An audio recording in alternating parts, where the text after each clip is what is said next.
So if you have a really micromanaging boss, just outfit them with one of those electroshock dog collars. That would be perfect. And then you lay the boundary, the invisible fence line around your own cubicle. And then your boss encroaches on your cubicle and it's just sort of, they get a little zap. Just a little one. Yeah. Yeah. And then you can up the amplitude as. Yeah. You start with the little Chihuahua sized one and then you go up to maybe German Shepherd and then you're at like Mastiff sized shock collar. And then just keep a cattle prod in the lower drawer. Just advocating violence. In case you need it.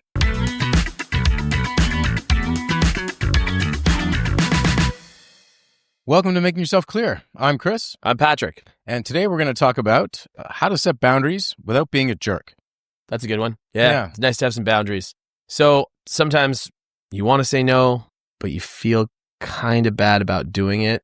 That's happened to me. I don't know if you've had that experience. Your mouth says yes, but somewhere inside there's this feeling of like, I don't really want to do this, or I don't really have the capacity to do this. You say yes, but you feel no. I think I've heard you say if it's not a hell yes, it's a hell no. Yeah, I got that from Mark Manson, I believe. Okay, there you go. Author and blogger. He wrote The Subtle Art of Not Giving a Fuck, which is brilliant. If you haven't read it, you should. Colorful words. Yeah, but yes, if it's not a hell yes, it's a no. Was a philosophy that he advocates for making choices in life. Everything from buying an article of clothing, like, this shirt's okay. Well, don't buy it if it's just okay. Right. Buy it if it's like a hell yes, if it's going to be one of your favorite things. Because if it's not, you're never going to wear it. I've got some things I've bought and never worn because there's always something I'd rather wear. So if it's not a hell yes, it's a no.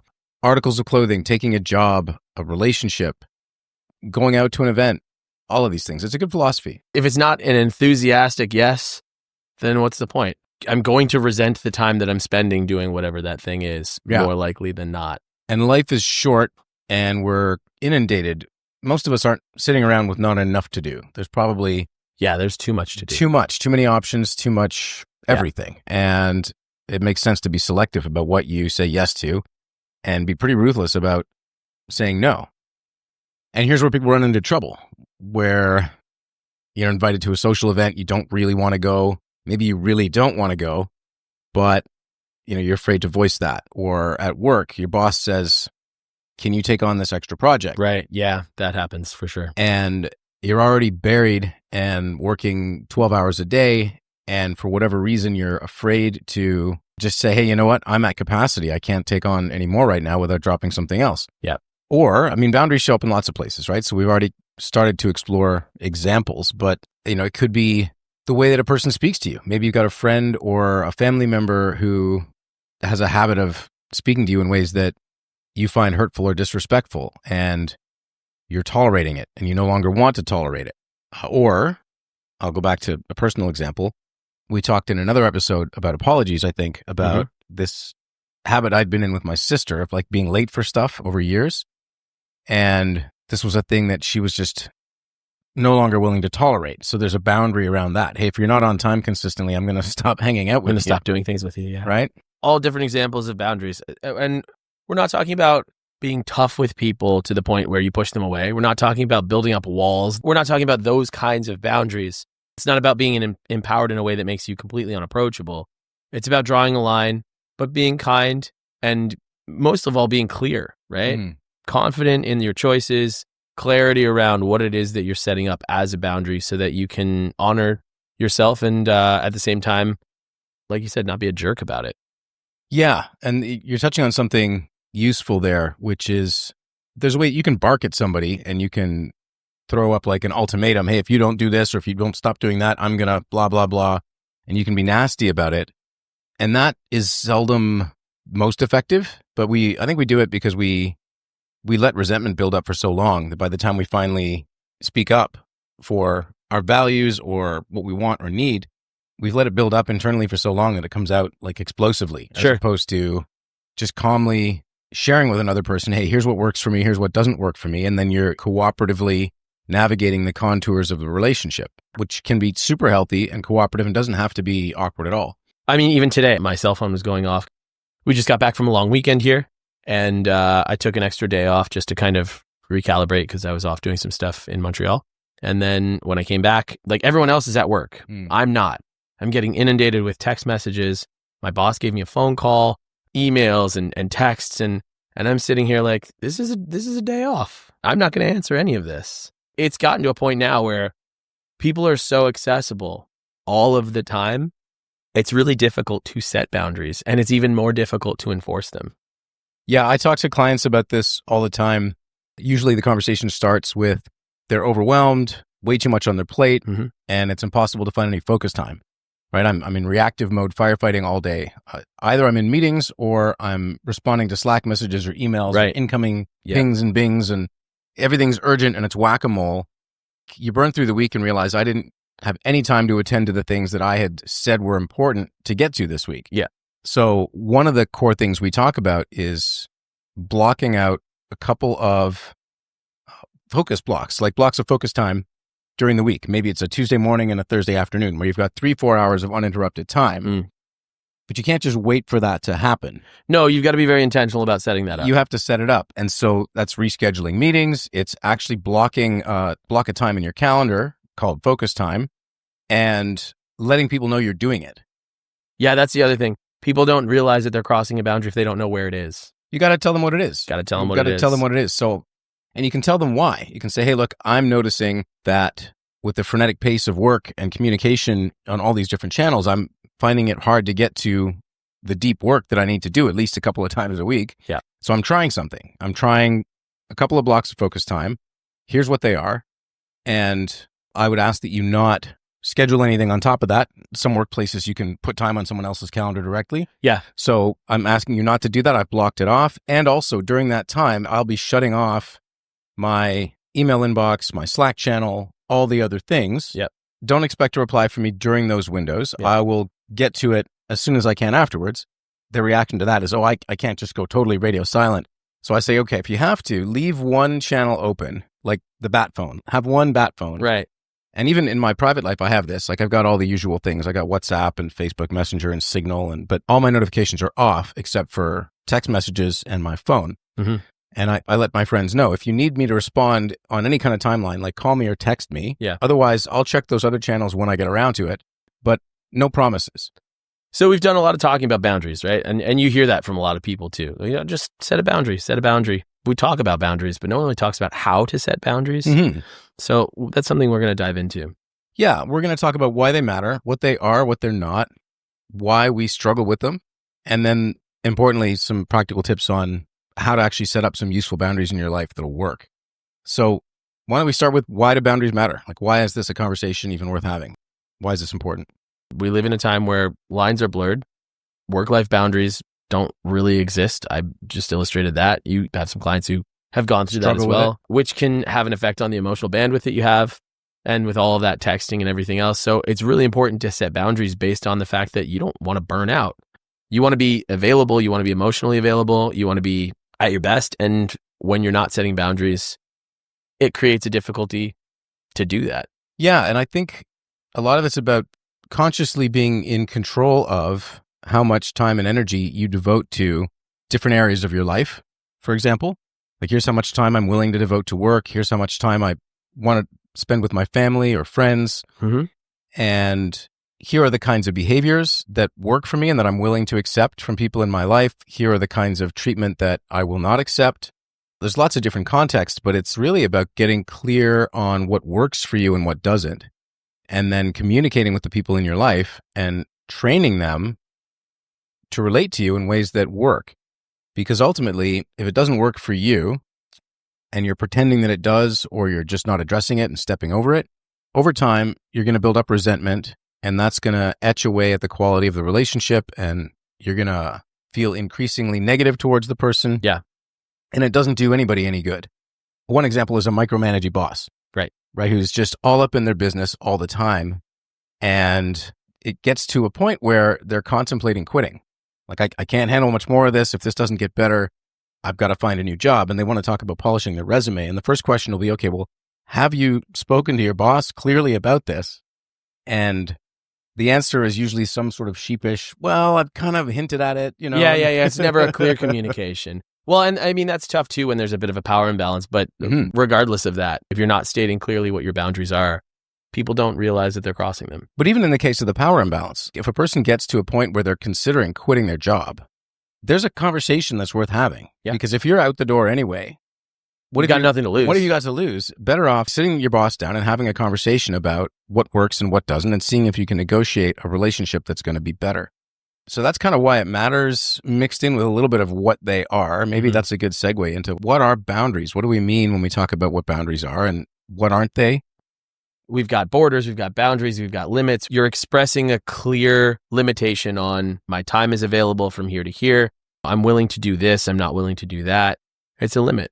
And it might be worth distinguishing it from a few different things, right? So there are things I would call requests that are like maybe preferences. Right. Things you can live with, but they're not your favorite. They might be mildly annoying, but it's not a hard limit. It's not a thing you're actually not willing to live with. Boundaries are different from requests. They're stronger. They're an actual limitation, a thing that you realize doesn't work for you and you're not willing to have in your life one way or another.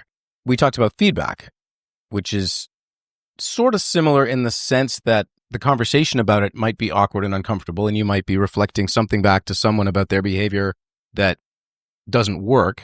The key difference, I think, between feedback and boundaries is that the purpose of feedback is to benefit the other person, whereas the purpose of a boundary is to safeguard your own well-being.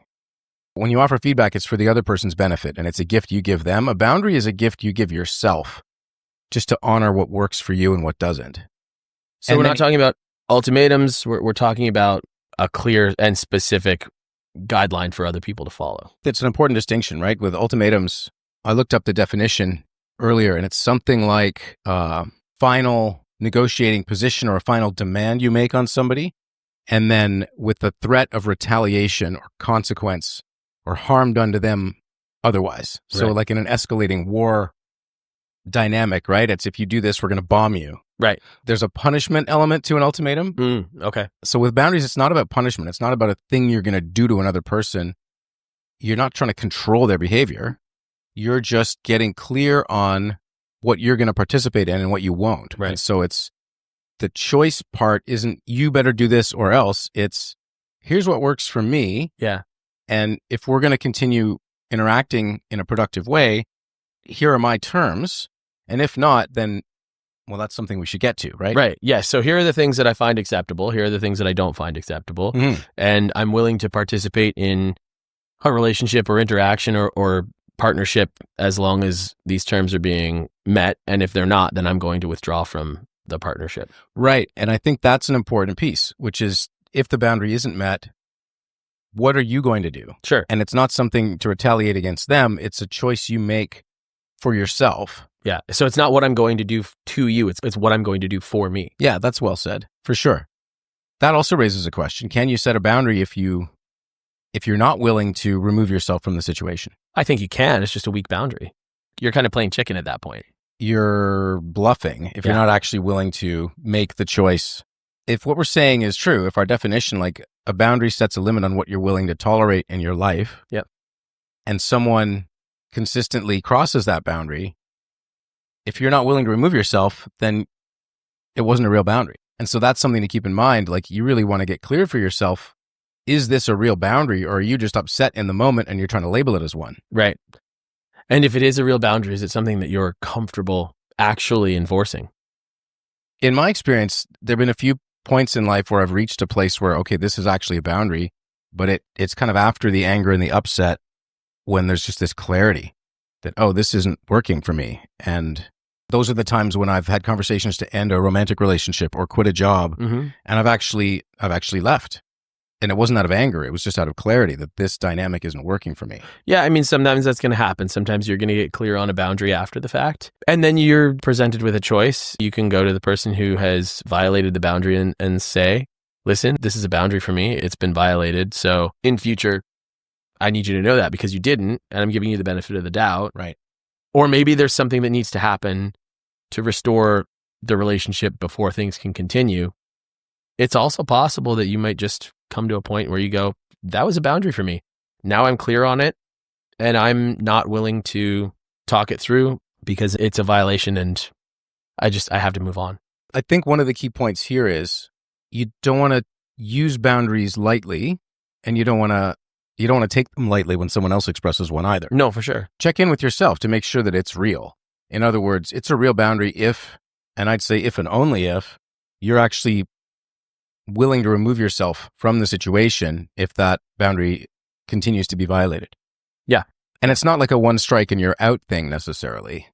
There may be habits in place that take some reinforcement and reminding. And sure, a boundary doesn't have to be a hard limit necessarily. It can be, but there's also the possibility that it's just you let somebody know that, hey, if you cross this particular line, we're going to have a conversation. And if you cross it a second time, there's no conversation after that, right? Right. Or you think of electric fences for cattle or that sort of thing. Right. That's a good example. So they get zapped a few times before they learn not to touch the fence. Yeah, there you go. Sometimes it might be an electrified fence and sometimes it might be a fortified wall. It entirely depends on the nature of the boundary. So if you have a really micromanaging boss, just outfit them with one of those electroshock dog collars. That would be perfect. And then you lay the boundary, the invisible fence line around your own cubicle. And then your boss encroaches on your cubicle and it's just sort of...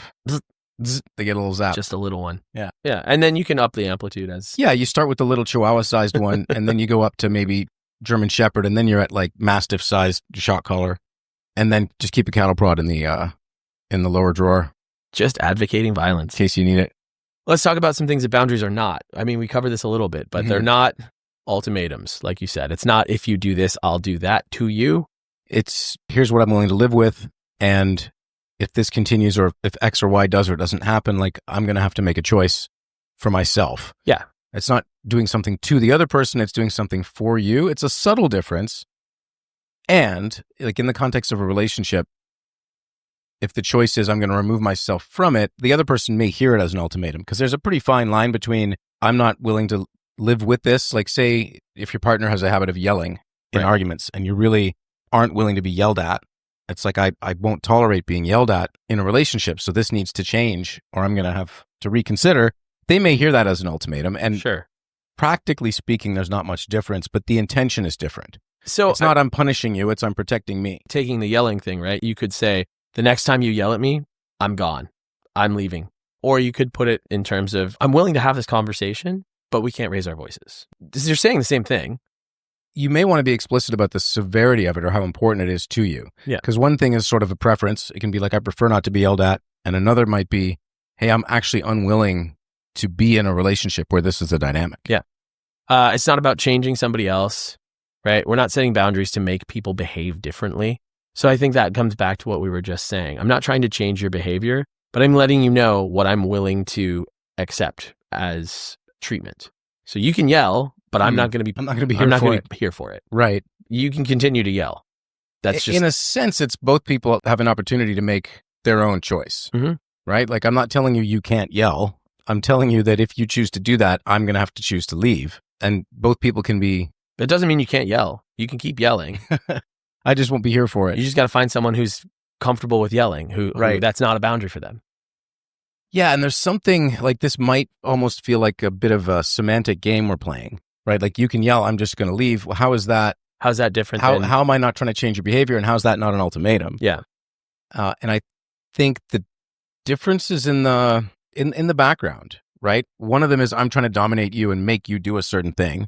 Another is, hey, we're both mature adults with agency to choose, and I want you to know that these are the kinds of choices I'm going to make for myself. I want this dynamic to work, but here's what will and won't work for me, and so. If you're okay with choosing differently for the sake of this working, then that's great. If not, then maybe this isn't a fit. Yeah, you're not trying to dominate a person when you're saying like, here's what's acceptable for me. It's the intention, I think, is different. Yeah. Behind it, and the energy, the vibe. And I think that brings with it the idea of boundaries being considered selfish. If I'm thinking of it through the lens of, well, if I break up with you, that's a selfish choice, then yeah, it might land as an ultimatum or as a punishment. But if I'm looking at it as I've just got to take care of myself and I've got to make sure that I'm doing what's right for me, then it's not a punishment. It's not something I'm doing to someone else. It's something I'm doing for me. Right. The thing about boundaries being selfish, I think this is where a lot of people, especially people with like people-pleasing tendencies, get in their own way about it, especially at work. It's either I'm being selfish or if I say no to this extra assignment, then my boss will think that I'm lazy or I'm not productive enough, or there's some kind of fear or some kind of imperative we impose on ourselves. It's something like if I hold a boundary, you connect that to some moral failure on your part. And that's so backwards. Yeah, I've worked with a lot of people who are people pleasers, and a lot of it comes back to, well, I don't want to be rude and I don't want to put somebody else out. We talk ourselves out of it in so many different ways, and we tend to lionize our own cowardice in a certain way because we're afraid to just speak up for ourselves. And then we turn that hesitation and that lack of boundaries into a virtue in some way. I'm just a giver. I'm just generous. I'm just an empath. There's a lot of ways you can lie to yourself about this. When you're setting a boundary, as long as you're not being a jerk about it, you're treating someone with enough respect to let them know honestly what works for you in the relationship or partnership and what doesn't. I'm giving you the map. Yes. Let's take the flip side.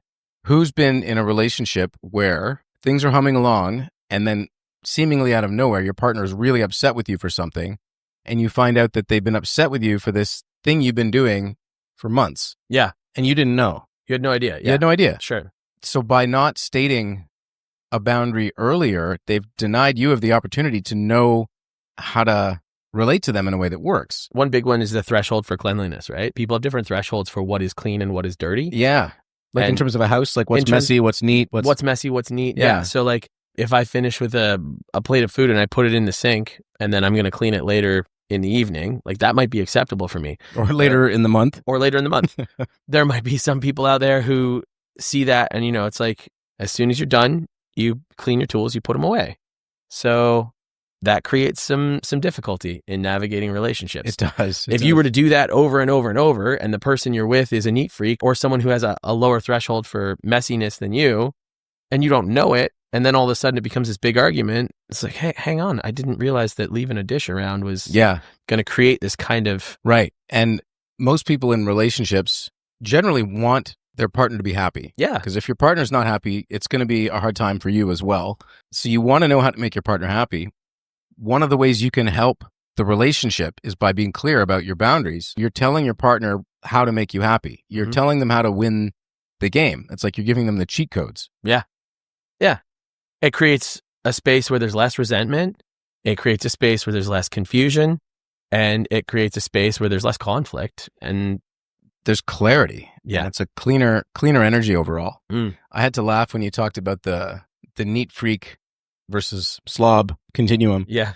So my father had a lot of distinct characteristics. One was that he was a neat freak, for sure. Right. And he was also a master at boundaries and maybe erred on the side of being a little harsh at times. Okay. So one of the things was if there were crumbs on the counter, this was upsetting to him. And, you know, as a teenager, I was up later than him almost every night. And so there was this thing where if he woke up in the morning and there were crumbs on the counter from some snack I had at midnight, I would hear about it. Right. And it was so often that this became a thing, crumbs on the counter. So one night, I don't know what I was doing. I opened the pantry and it was this typical suburban pantry full of all the spices and baking goods and flour and all the things that are not a snack. Right. But that are just in a pantry. And one of them was this cardboard cup of breadcrumbs, you know, the kind you might mix them into a hamburger or whatever you do with breadcrumbs. Like panko crumbs, yeah. Yeah, exactly. So I poured some on the counter and then with like a credit card, I formed them into this neat little 3 letters, Abe. That was his name. So I spelled his name. In crumbs. And breadcrumbs on the counter and just left them there as a little way to test a boundary. I don't remember how it went. I found it hilarious. It couldn't have been that bad if that's the part of the story you remember. I can't imagine. I'm here to tell the tale. Yeah. And I continued to live there for several years afterwards, so it obviously wasn't a hard boundary. So, yeah, boundaries are good for clarity. Clarity is good for everyone. Like a lot of these things, we often become aware of a boundary violation in the moment when it happens because we're upset. Yeah. Like, that upset me. It's a boundary. That's not always the best time to talk about it. No, probably not. No. Just because it's not the best state of mind to be in to talk about these things. But that's a great way to know what your boundaries are. That's a great tool. That's a great insight, right? Yeah. If I'm frustrated or upset by something, it's probably because there's a boundary that was violated. And it might not be something that I'm aware. It might be. I mean, there are the big ones. There are obvious ones that you're going to have in your life. But there are also going to be more subtle ones that maybe you don't even realize are boundaries for you. And then when you have that moment of frustration, it can create a moment of clarity for you. It's almost always the case, I would say, that the way that you become aware that you might have a boundary is you notice that you're upset about something. And sometimes it's a thing that happens like one time and you realize, oh, this is a boundary. Mm-hmm.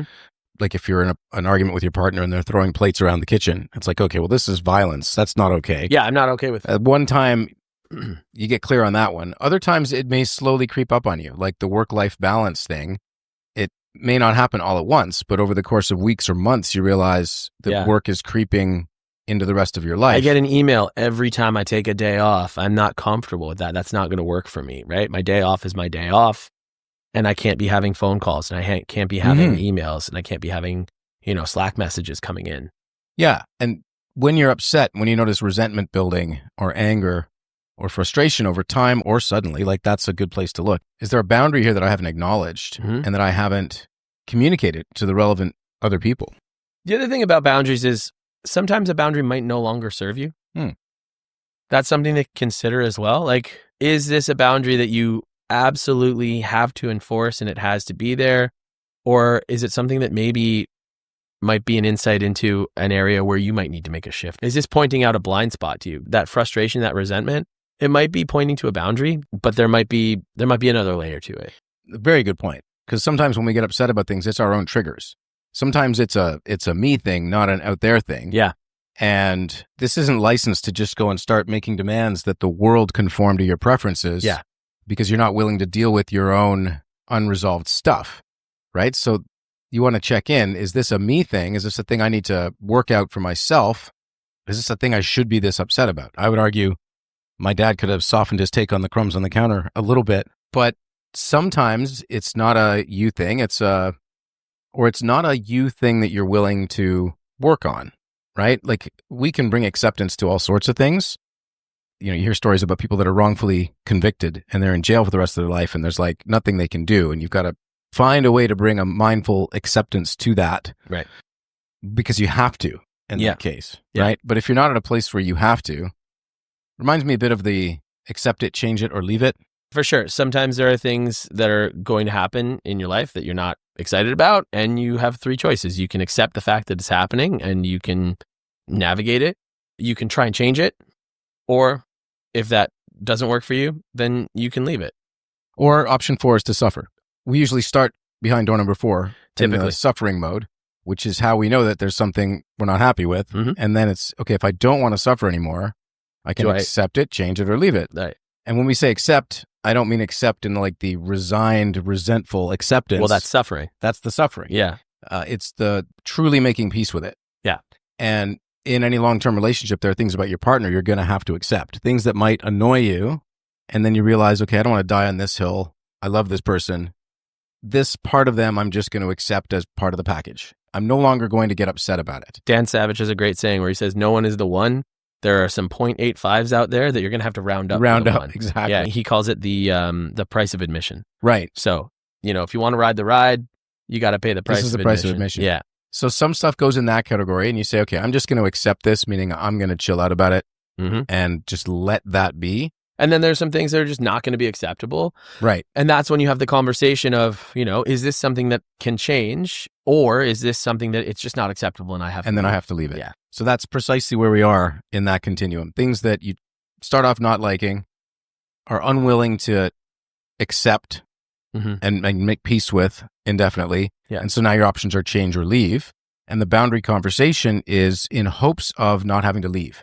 Right. So it's another way that that's not a threat, right? You're not saying it with I'm trying to force you to do something differently. It's you've gotten to a point of clarity, which is, I want to stay in this job, this relationship, this friendship, this band, whatever it is. Whatever it is. And in order for that to work for me, here's some ground rules. Here's some terms. And if everyone can agree, then great. We get to keep doing this. And if not, then I'm just clear that I need to go. Accept it, change it, leave it, or continue to suffer. Yeah. But if you choose door number 4, continue to suffer, you kind of forfeit the right to continue to complain about it. You still made a choice. You made a choice. Yeah. Now, some people love to suffer and love to complain. Misery loves company. And misery loves like a pulpit. Yeah. There will be some non-starters for you. There will be some things where they're just hard nose. Right. Like for a lot of people, physical violence in a relationship, hard boundary. Right? Yeah. And it should be. And then there may be some boundaries that are a little more flexible, a little softer, preferences, right? So there's some room to get around, and some boundaries that they might no longer serve you, and you might decide. It's a good point too, right? These are not set it and forget it for life. No. It's we evolve and we change and we grow through life, and something that might have been a boundary before might not bother you as much anymore, and vice versa. You may have a new boundary that starts to show up. Yep. Like in my younger days, pulling an all-nighter for work was a thing I did regularly. Like in the startup world, that was normal, and I didn't have a boundary about that. It was, if that's what the job required, that's what I did. Yeah. Wouldn't do that at this stage in life, partly because I don't have to, but also partly because at my age, when I miss a night's sleep or when I miss even a couple of hours of sleep, I suffer so much more the next day. Yeah, 29's hard. Right. It is. It is. It is. You're hard. almost 30. You're getting up there. Yeah. 49's even harder. I have some friends who they're married actually. And when they started, one of them had some political beliefs that the other one was like, I'll never date a person who has voted for this X, particular Y, Z, person. yeah. Right. And then they got together and started talking about it. And it was like, oh, this is a very small part of who you are. There's a lot more that make you up as a human being. And I'm in love with all of those things. And I'm willing to sort of drop that hard boundary of. Well, there's even relationships where one of the standard boundaries for most marriages or monogamous relationships is monogamy, right? Like you don't get to do anything sexual with anyone else outside of these. And some relationships, after however many years together, decide they want to relax some of those boundaries. They want to explore in some way. They explore dating other people or whatever. And so you can consciously renegotiate these things, but it's a conversation or a series of conversations that need to work for everyone involved. But it has to be talked about. That's something that you have to have a conversation about for sure. Yeah. You don't just get to rearrange someone else's boundaries and go, it felt kind of soft. Yeah. You can't just move the walls around the house without consulting with other people who are affected. So we've talked about boundaries, what they are, what they're not. We give a bunch of examples. Is it time to get to the how-to? Yeah, if we could unpack how to create a boundary, because it's great to talk about boundaries. It's great to tell people that they need boundaries and they need to be flexible about boundaries. But what if I've never seen boundaries being created in a way that I can replicate? Like everything, I think it starts with the mindset. Like remembering this is not an angry, punishing thing. It's not an ultimatum. It's just clarity. You've gotten clear on what works for you and what doesn't, and you're communicating this to the other stakeholders in service of a continued mutually workable relationship, whether that's professional or personal or otherwise. So the mindset is this isn't harsh or negative or threatening. It's just clear. It's just clear. And it can be delivered in a neutral or even cooperative, friendly tone, but you need to be firm but clear, and you can be kind about it. And it's a courageous adult thing to do. Yeah. So the first thing you need to do is figure out where you need boundaries. Right. Is this a space where I need to set a boundary? And if yes, then continue. So step one, notice that you need a boundary, which we talked about already, right? Notice your body, notice your emotions. If I tense up, what does that mean? What is that saying to me? If I'm frustrated, what does that mean? What is that saying to me? Yeah. And is it at a point where you're actually no longer willing to accept this dynamic or this thing in your life? Because then it's definitely a boundary. Yeah. Like if you are genuinely at a point where I'm not willing to live with this, then that's a clear sign that that's a boundary. Yeah. So you mentioned resentments earlier, right? If I'm feeling resentment towards someone or something, that might be a signal that you need to create a boundary in this space. Yep. Feeling exhausted, always feeling tired, always feeling like you're giving, never feeling like you're being replenished or revitalized. I'm tired every single day. If you're feeling that kind of just that exhaustion, you're tapped out between work, driving the kids around, taking care of the house. Yeah. All the things, when it becomes too many things, yeah, you may need to carve out some boundaries just to have some recharge time. So that's another one, right? Too many things, that sense of overwhelm, that sense of anxiety, frustration, overwhelm. So if you're noticing yourself shutting down, that might be another indication. And you can ask yourself some questions like, if you've got leaky boundaries or no boundaries or porous, weak boundaries that you either haven't stated or aren't reinforcing sufficiently, another way of saying that is that there are things you're tolerating in life. And I have this hypothesis: life will deliver to you precisely the amount of bullshit that you're willing to tolerate. no more because by definition, you're not willing to tolerate more, but also no less.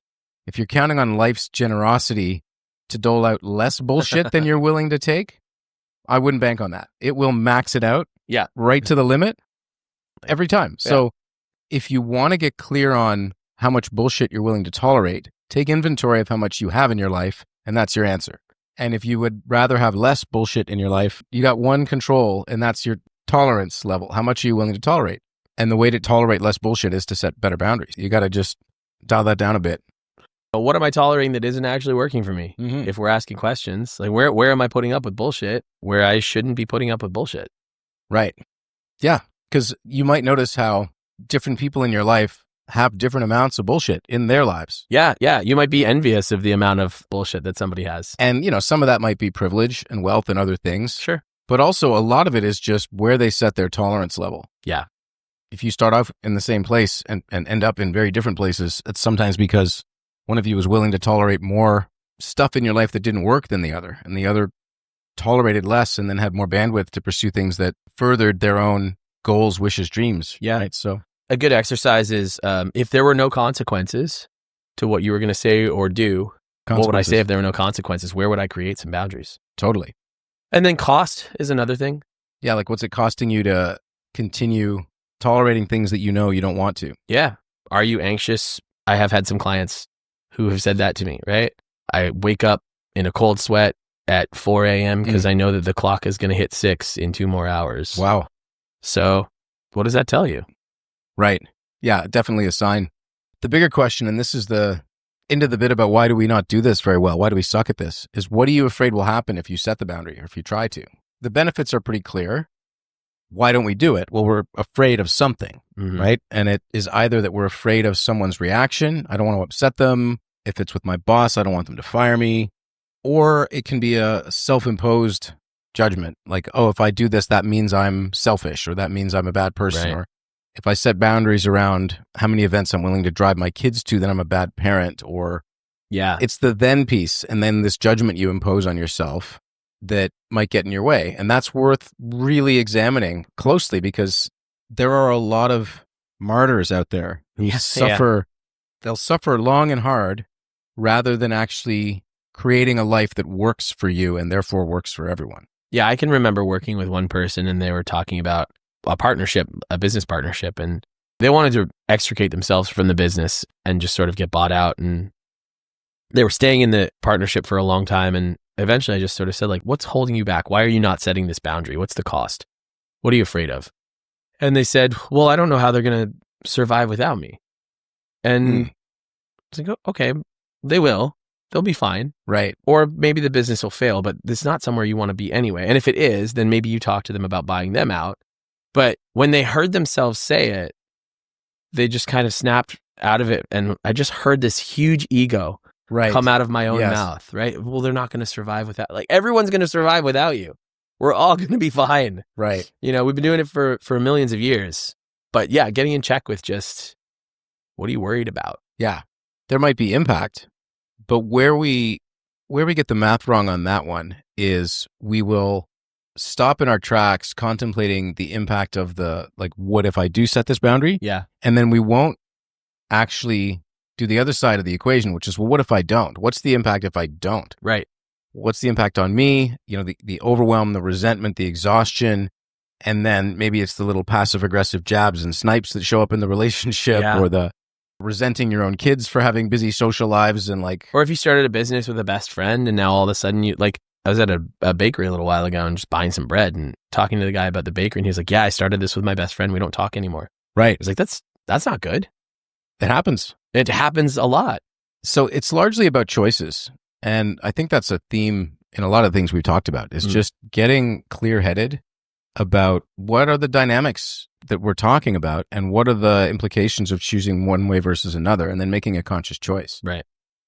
So we've identified a few places where boundaries might be needed. It's one thing to have it up here, but to actually put it down somewhere and look at it, have a list. Yeah. You know, a clear set of boundaries, write them down. Like you said, I don't pull all-nighters anymore. Right. I said, I'm not answering work emails on my days off. I don't stay in conversation when someone's yelling at me. Right. Carving out focus time at work. Carving right? out focus time I'm at not work. on Slack or email Tuesday mornings or Thursday afternoons. Yeah. And with that, like another clear space that you've created is there's the bat phone. Yeah, you can leave it's a personal boundary. If you think of a boundary as a wall, there can be a little door. Tiny There's a door. lock on it. Yeah. There's like a passcode. But if you don't want to close everything off, you can leave a lifeline. There are emergencies. Some people have a rule, I don't take personal calls at work. Okay, but if a family member just got airlifted to a hospital, you're going to want to take that call. There can be exceptions. For sure. But that's different from open season and I can never get any work done because I'm always answering the latest Slack ping, which is an epidemic right now. It's just Huge problem. so much distraction that deep focus work is totally destroyed by it. I'm not a fan of, there's a place for them, but largely I think they do more harm than good. It's frustrating to be constantly accessible, and things are getting worse now to the point where people can see there's a little green circle by your name. Mm-hmm. They know you're online. They know when you're offline. They know when you've read the message that they've sent you. Right. Just all of those things are just huge detractors from actually being able to get work done. You can toggle it to busy, which people should do more often, I think, where it mutes the notifications and people see that you're busy. We invite some of these distractions, or we at least allow them to become habitual. Yeah. And then we complain that it frazzles our attention. Or setting a window, like at these times I'm available and at these times I'm not. Mm-hmm. And just making that routine so that people know your schedule. And again, that's a boundary that you've created. Yeah, that's a thing that some people I've worked with have done to compensate or offset for the fact that they've carved out a couple of focus blocks is they'll have office hours. Yeah. Where it's Tuesday afternoons, my door's wide open. Right. Where I have nothing on the calendar and I'm just here to answer questions. Yeah. That works. But Tuesday mornings, the door's closed. The lesson there is you can set your life up in a way that works better. Yeah. For everyone. It just requires taking stock of what that might look like. What does that mean? Yeah. And coming up with some policies and some ground rules and then communicating them to people.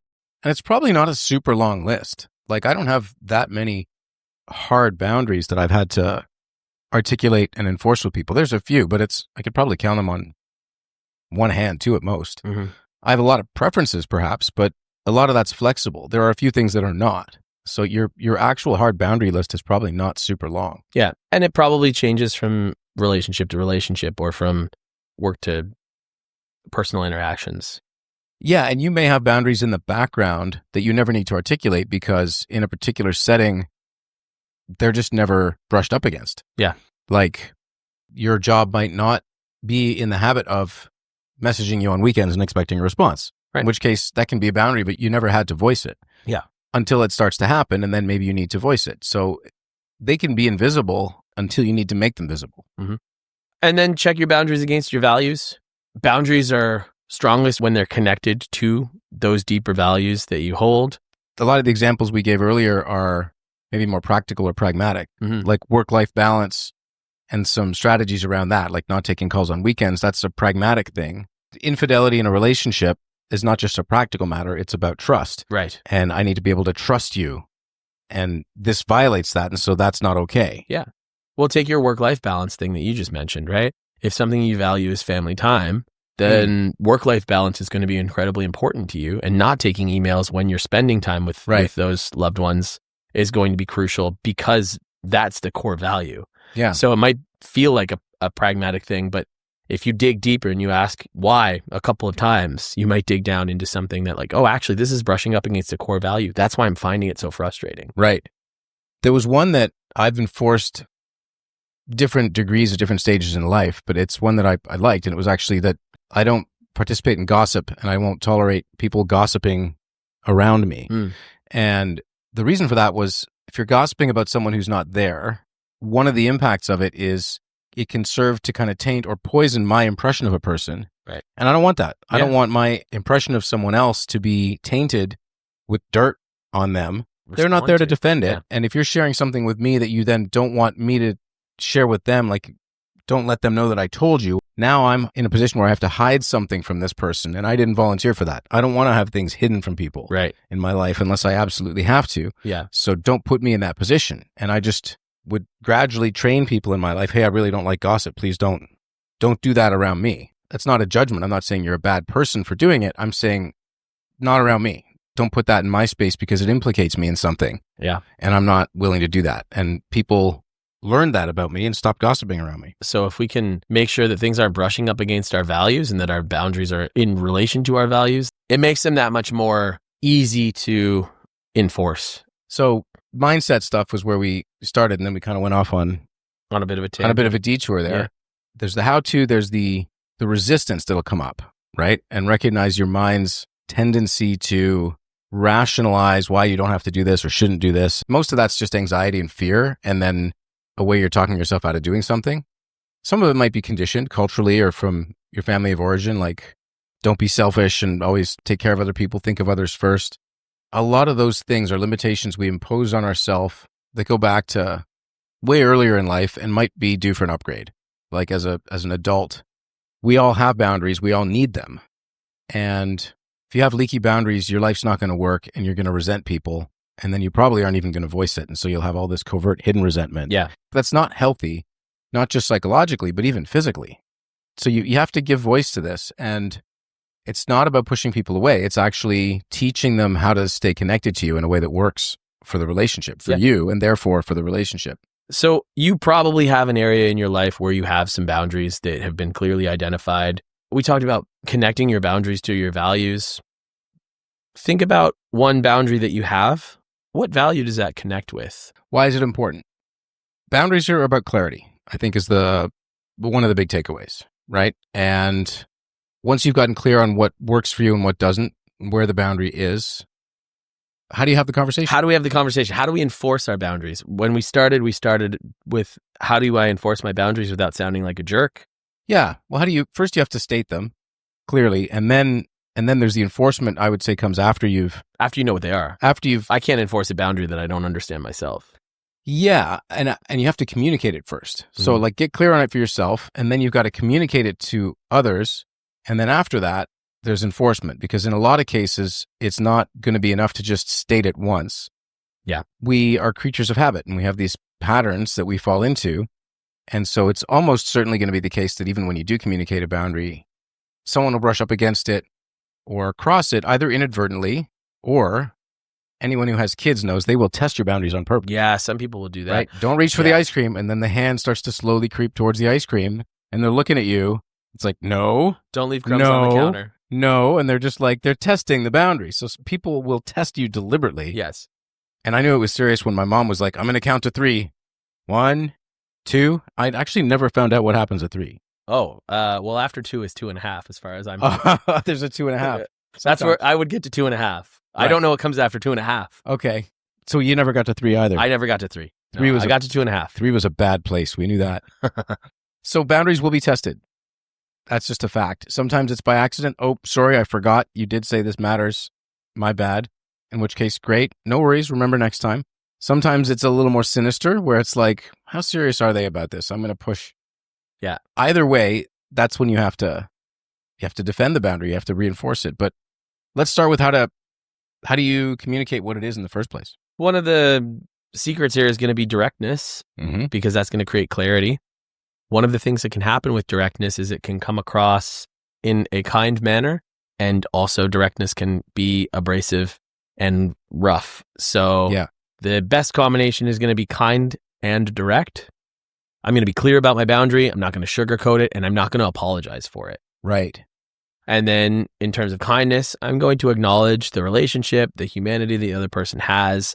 I'm not going to be accusatory. I'm not going to come in with judgment. I'm just simply stating, here's my boundary. Going forward, this is what I need in order to feel comfortable, safe. It comes down to respect, right? Like in order for me to feel respected, this is something that I need you to understand and not violate. Yeah. I think the combination of directness and kindness is the secret sauce for most of the things we talk about. Probably. And a very difficult thing to balance. It can be. Like with anything, you want to be in the right mental state where you're not amped up with anger or frustration in the moment when you communicate it. You want to get to a calm place. Like if someone does something that really upsets you in the moment, you may not want to have this conversation in that moment. You may want to cool down, come back to it, because you want to be able to also be respectful towards them when you're having the conversation. And then you want to be kind of matter of fact about it and say, like, for example, if it's a work thing, hey, I'm really trying to prioritize being present with my kids when I get home at night. And like when I'm at work, I give it 100%. You have all of me here from 8 to 6 or whatever it is. Yeah. But my family time with my kids between like 6 and 9 is really important. And so I won't be checking my work messages or answering work calls after 6 p.m. moving forward. What I love about what you did right there is you made it personal. It was an I statement the whole time. There was never any accusation. It wasn't, hey, when you write me at 7 p.m., you're screwing up my family time. Right. It was, my family time is very important to me. And because it's very important to me, I'm not going to be doing this. Right. Yeah, it was totally personal. It wasn't, you're a terrible, overbearing, domineering boss. Yeah. Stop bothering me at home. I wasn't accusing you of doing anything wrong. I was actually explaining to you why this matters and in a way that you can probably relate to. Mm-hmm. And just saying, here's what I'm going to be doing moving forward.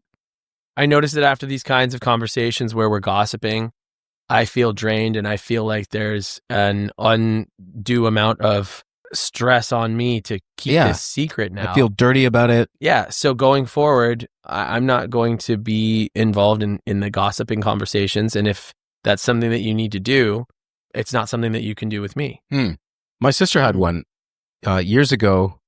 So she's a huge music fan. She's got a collection of like 3,000 CDs and has always been passionate about music. And years ago, 2006, I think it was, she landed her dream job working for Universal Music, which was like just over the moon happy about it. Right. But several years later, she had to quit. Like she didn't have to, but she chose to because it was a shrinking industry with all of the downloading and a lot of the pirating, the Napster and the like BitTorrent and that sort of thing before people were paying for streaming services. Yeah. And so she saw firsthand the impact of people consuming pirated content. Because at that time, everyone was doing it. They were downloading movies or whatever. And so she set a boundary with her friends that, hey, I won't participate in this. She'd be up at a cottage with friends and they would like download a movie and watch it for free. And she's like, if you do this, I'm not going to be in the room. So just know that it'll be you all watching this movie and I'm going to read a book in the bedroom, but I won't participate in this. Yeah. And eventually people realized, okay, when Nikki's around, we're going to pay for the movie or we're not going to watch it. We'll watch something we actually have rights to. Right.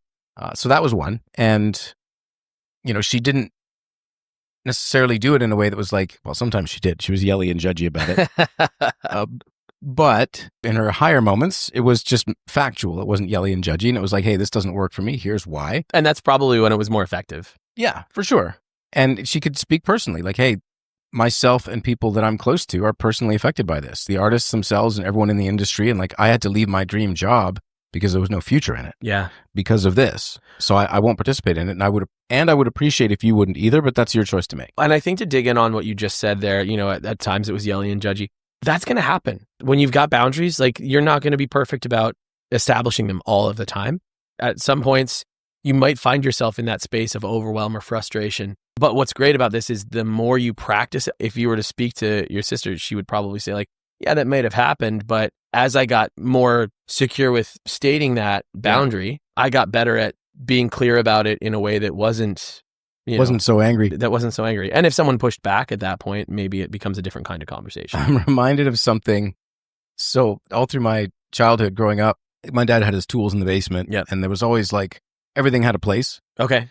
And so I could borrow a hammer or a screwdriver whenever I needed one. But if I didn't put it back where it belonged, he wouldn't find out until the next time he needed it. Yeah. And then he's like, where's the hammer? You know, and he'd be upset. And his initial, like I got yelled at a bunch of times for not putting the tools back where they belonged.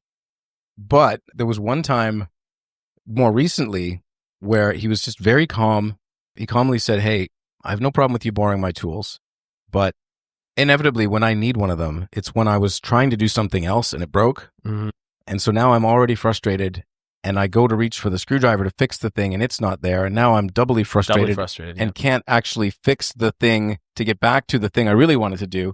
And he just laid it out very calmly. And he's like, so please, if you're going to use my tools, it's important to me that you put them back. I was actually more scared at the calmness.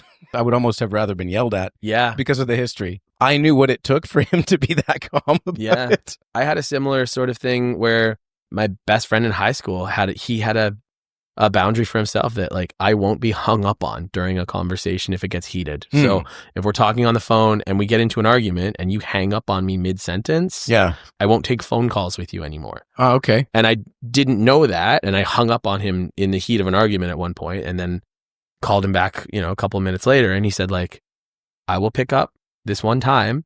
If you hang up on me again, I will no longer have phone calls with you. Right. And same sort of thing, like the matter of factness and the clarity around it and the lack of animosity and frustration, that told me like, oh no, this is serious business. This is serious.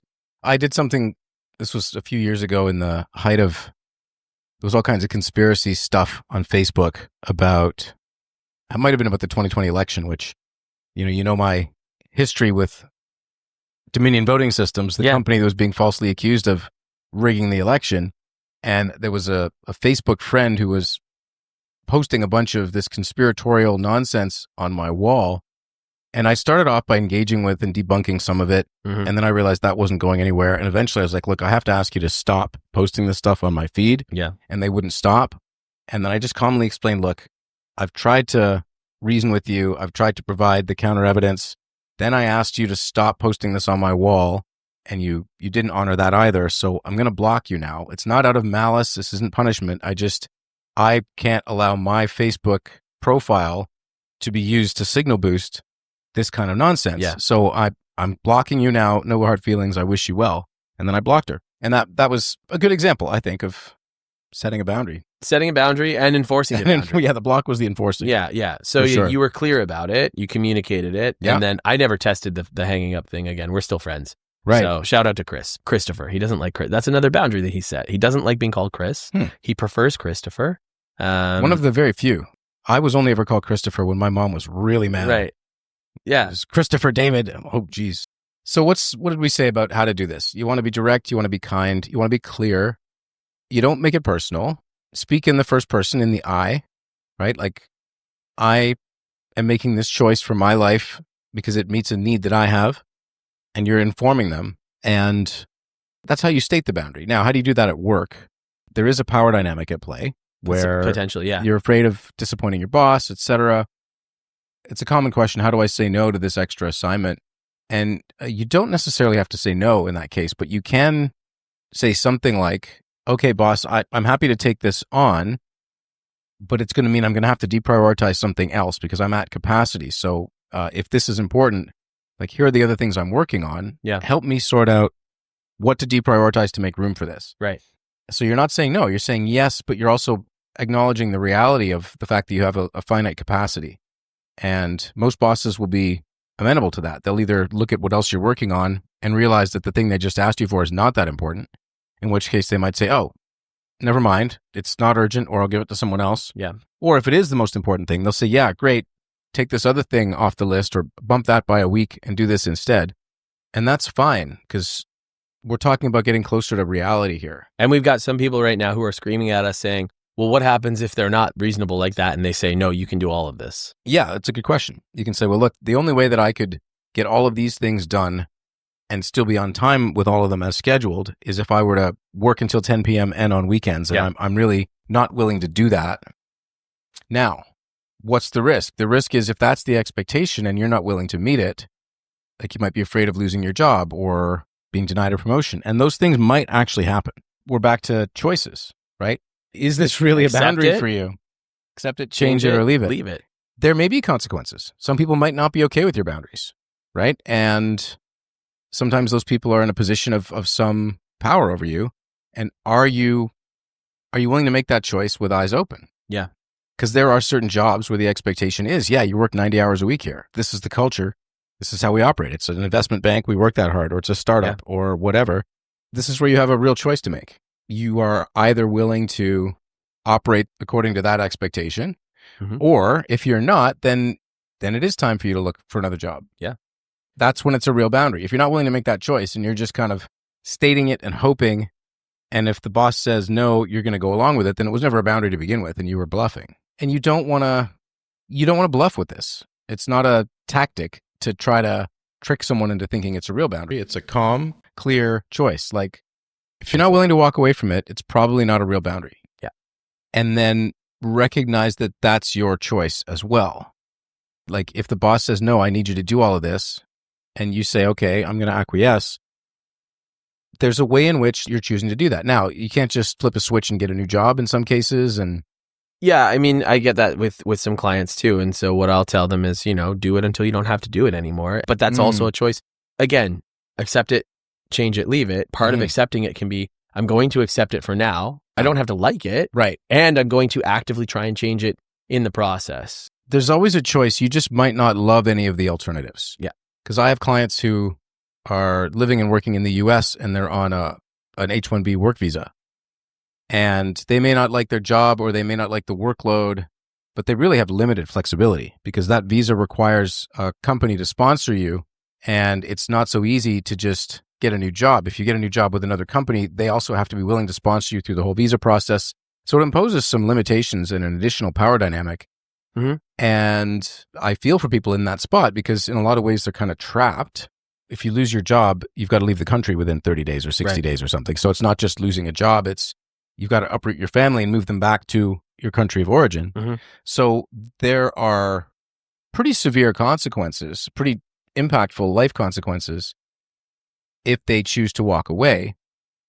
And it's still a choice. You may not love either of them. Like they might both suck, but there's something that's empowering about remembering that you have a choice. You got a shit sandwich on either side. Yeah, exactly. Don't apologize for your boundaries. When you set your boundaries, it's not, hey, listen, I'm really sorry. I hope this isn't an inconvenience, but would you mind if you just don't, text your ex while we're together? Because I don't really like that. No, I need to be respected. I'm not willing to be in a relationship with someone who's still in a relationship with their ex-partner. Right. I'm not telling you can't do it, but I'm telling you that feels disrespectful for me. So I'm going to remove myself from the situation. Very good point. Don't be mousy or wishy-washy or apologetic about it. Be calm and be firm. You're just expressing what works for you and what doesn't. It's just calm clarity. Don't apologize for having boundaries or for stating them. In fact, I would argue that you have an obligation to be clear about what they are, to give the other person a chance to know what works for you and what doesn't, because they may not know. And again, it comes back to leading with kindness and choosing to be connected with a person. Yeah. And it can be awkward, in which case you can acknowledge that too. Like, hey, I want to talk to you about something. It might be a bit awkward, but it's important. So I think we need to talk about it. Is now a good time. Mm-hmm. You might fumble through it, but like all of these things, like any potentially awkward conversation, you get better with practice and they get easier. And it's probably not going to be as hard as you think it will. If you're in a good faith kind of relationship with someone where they're not trying to exploit you or take advantage of you deliberately, they'll want to know where your boundaries are and they'll want to honor them. Most of us don't want to infringe on other people's boundaries and are actually a little bit mortified if we find out that we have. I would say that's by and large the case. Yeah. If I find out that I've violated a boundary that I didn't know was there, I feel bad about it. Right. And I want to make it right. And Totally. or respect it or whatever the case may be. The thought experiment here is just put yourself in the other person's shoes. Imagine you have a friend or a colleague, family member, whomever, and they calmly, respectfully express a boundary with you that you didn't know about, that you've been violating. How would you feel? You might be a little embarrassed. Oh, I'm sorry, I didn't know. Yeah. But immediately you'd thank them for sharing that with you and you'd make every effort to honor that boundary. Yep. Acknowledge the awkwardness, acknowledge the fact that people might feel sheepish about it and like, hey, it's okay. Now we've established the boundary. We can move forward from here. Does this work for you? The art of the check-in, that's probably something That's a big one. Yeah. Check in. How does that land? Give them a chance to speak. And people react all sorts of ways. Mostly they'll react in the positive, supportive way. I would say by and large, that's probably what you're going to get, but there will be people who react poorly too. So maybe it's worth talking about what do you do in that case? If someone reacts poorly? Yeah. Yeah. I mean, some people are not going to respect your boundaries and they're going to push back or they'll question it, especially if it's a new boundary. That's something that I have found. If I've just come up against something, I've felt that frustration, I'm feeling that whatever it is, overwhelm, anger, and I go, okay, this is something that obviously means something to me. What is it brushing up against? And I create a new boundary. Some people are going to say, well, I've never known you to be that way, or maybe they'll get angry or they'll push back or they'll question it, or they might just feel uncomfortable. You're not responsible for other people's reactions, right? You're responsible for being clear about your boundaries. But if someone pushes back, it's, I get it. But this is something that I need to do for myself. You're not creating boundaries for other people. You're creating boundaries for you. That's right. And so there's a key nuance here too, which is you're stating a boundary and someone might say, well, that doesn't work for me. And they're basically asserting the right to keep doing the thing that violates your boundary. That's a choice they can make. Sure. So you're not trying to argue with them to try to convince them to behave differently. You're letting them know that this is behavior that I will accept and this is behavior that I won't.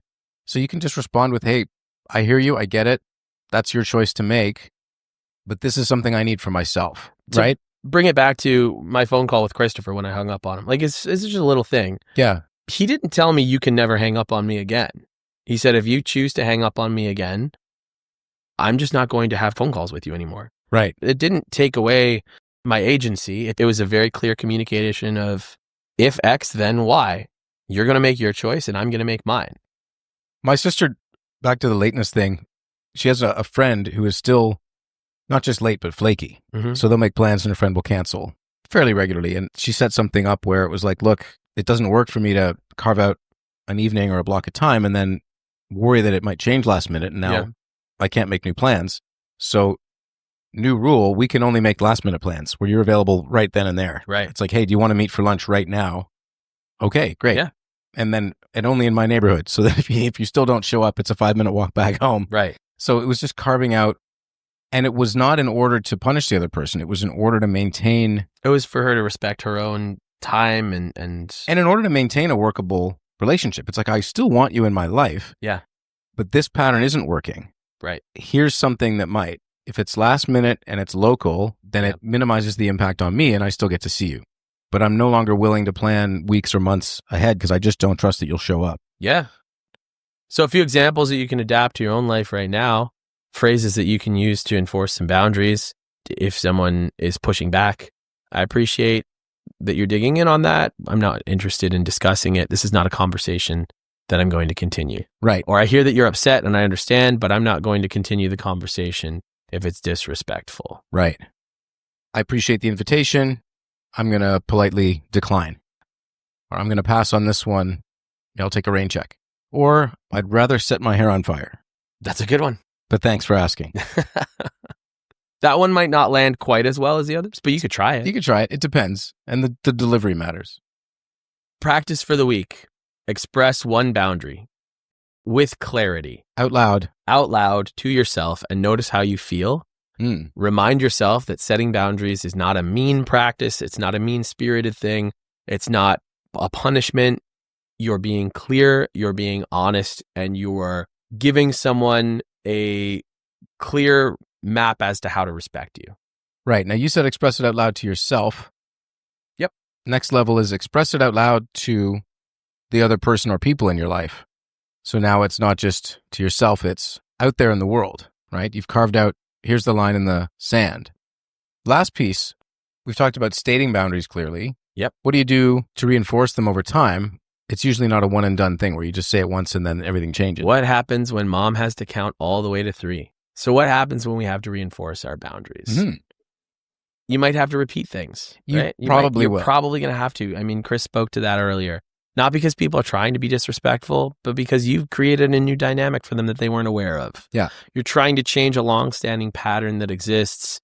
Or people are adjusting to the new normal. People are adjusting to a new sense of clarity around what it means to be respectful, right? That doesn't mean that your boundary failed.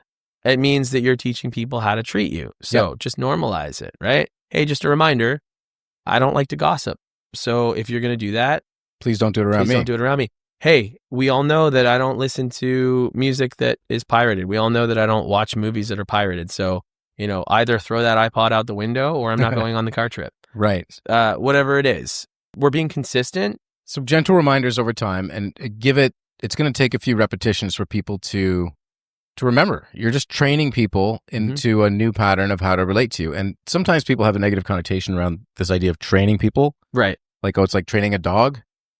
I say, yeah, it is like that. And that's not a bad thing. We're constantly training people how to relate to us. And we're doing it consciously or we're doing it unconsciously. Yeah. Right? The alternative isn't that you're not training people. No, the alternative is you're training people, but you're unconscious about it. Yeah. So there's no getting around it. We train people how to relate to us. Yeah. It's just better to do it consciously and to know what behaviors you're training into them or out of them and to be explicit about it. So you can disabuse yourself of the notion that there's something wrong with training people how to treat you. It's unavoidable. Yeah. We're just advocating doing it consciously and mindfully. You're teaching people how to respect you. You're teaching people what Yeah. your boundaries are. That's a good way of putting it. Yeah. Totally. So gentle but firm reminders, and that'll work in most cases. Now, sometimes people might push back a little more actively or aggressively. Like, oh, well, you used to be fine with this, or you've changed, man, or like, I love that one. You've changed. you've changed. Yeah. And sometimes this is more serious. Like, I can think of an example. Somebody might have friends they used to go and drink and party with, and now they've decided to go sober. I'm not drinking and partying like that anymore. Yeah. And then their friends might be cajoling them. Oh, come on, like you used to be fun. What happened to you? Yeah, I used to do that, and I have realized that I need something different for my life. And so I've made this choice. This is important to me, and I'd like you to respect it. You might get pressure, and that's when you'll have to... Well, that's when you get to test whether this is an actual boundary or not. If you've got people in your life where you've made it clear that this is important to you, and it's a change you're making for your life for the better, and they're continuing to test it, it's worthwhile asking yourself, are these people you want to continue to have in your life?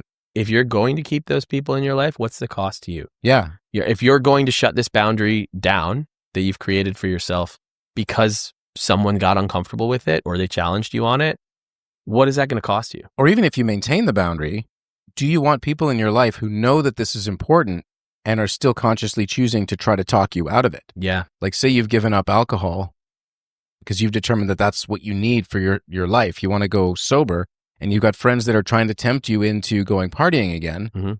I try to surround myself with people who are supportive. And if I say I'm working on this for me and it's important, the people around me would be like, 100%, we're on board. How can we be supportive? Yeah. How can we help? Like, is it okay if we drink around you? Right? Like, Right. I haven't made that choice for myself, but Sure. if I did, they would naturally want to support me. There would be a groundswell. You would have people lifting you up. Totally. You have cheerleaders. You have people in your corner. Yeah. And if there were people who were trying to talk me out of a decision I've made for myself and expressed that it was important to me, that's somebody I would want to distance myself from. Sure.